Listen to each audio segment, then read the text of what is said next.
সবচেয়ে আপনাদের অবদান আর চেষ্টা অক্লান্ত পরিশ্রম করছেন, এর লাগি আমি কৃতজ্ঞ। আনন্দের দিন, আনন্দের চোখের পানি পড়ছে। আমি লেখাপড়া তেমন করতে পারি নাই, আমি ইন্টার পর্যন্ত করছি, আমার ওয়াইফও ইন্টার পর্যন্ত। আমার আব্বু কথা বলতে চায় আপনাদের সাথে। আসসালামু আলাইকুম। ওয়ালাইকুম স্যার, আসসালাম, ভালো আছেন? কেমন আছেন? আমার শরীর একটু অসুস্থ, গলা সুর ভালো নাই। অসুস্থ আপনাদের আল্লাহ অক্লান্ত পরিশ্রম, চেষ্টা, আপনাকে সুস্থ করে আল্লাহ দিক। আমার মেয়ে, একমাত্র মেয়ে আমিনা সালে নিহা, আমার নাম সালেহ আহমদ। জি জি আঙ্কেল, কতটুকু জি। করছি আপনাদের কাছে কৃতজ্ঞ। আর আমি আশা করছি আপনাদের কাছে সবসময় সহযোগিতা, সার্বিক সহযোগিতা করবেন, দিক নির্দেশনা ইনশাআল্লাহ ইনশাআল্লাহ।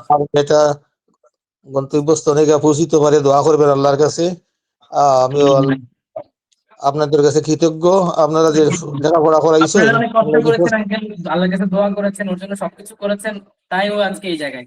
আমরা বলতে পারি জাস্ট ওকে কিছুটা পথ দেখানোর চেষ্টা করছি, আলহামদুলিল্লাহ। ইয়ে, আমি তো আমি তো অসুস্থ মানুষ, আমি রুমে ছিলাম। আমার মেয়ে যখন অনলাইনে ক্লাস করতো আপনাদের সাথে, আমি তো শুনতাম। বুঝছেন, সবচেয়ে আপনাদের অবদান আর চেষ্টা অক্লান্ত পরিশ্রম করছেন, এর লাগি আমি কৃতজ্ঞ।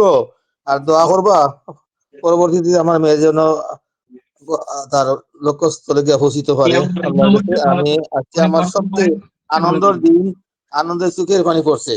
আমি লেখাপড়া তেমন করতে পারি নাই, আমি ইন্টার পর্যন্ত করছি, আমার ওয়াইফও ইন্টার পর্যন্ত। আমার পাস করতে পারি নাই, ইন্টার পর্যন্ত শেষ, ইন্টারমিডিয়েট দিয়া। দোয়া করবেন আমার মেয়েটার আশা যে আল্লাহ পুরা করেন। শিক্ষা দিচ্ছেন, এটাই আপনাদের অসংখ্য ধন্যবাদ। সাপোর্ট করছে না, ওর কথাবার্তা বোঝা গেছে আপনারা ওকে সাপোর্ট করেন, সো এটা বাবা হিসেবে অনেক বড় ইম্পর্টেন্ট একটা কাজ যে মেয়েকে সাপোর্ট করেন। সো থ্যাংক ইউ আঙ্কেল, ইনশাআল্লাহ ও আপনার আর আমি সকল আশা পূরণ করবে। অশেষ ধন্যবাদ, ধন্যবাদ আপনাদের। জি আঙ্কেল, আসসালামু আসসালামু আলাইকুম, আলাইকুম। দোয়া করেন আমার জন্য। ওয়ালাইকুম আসসালাম।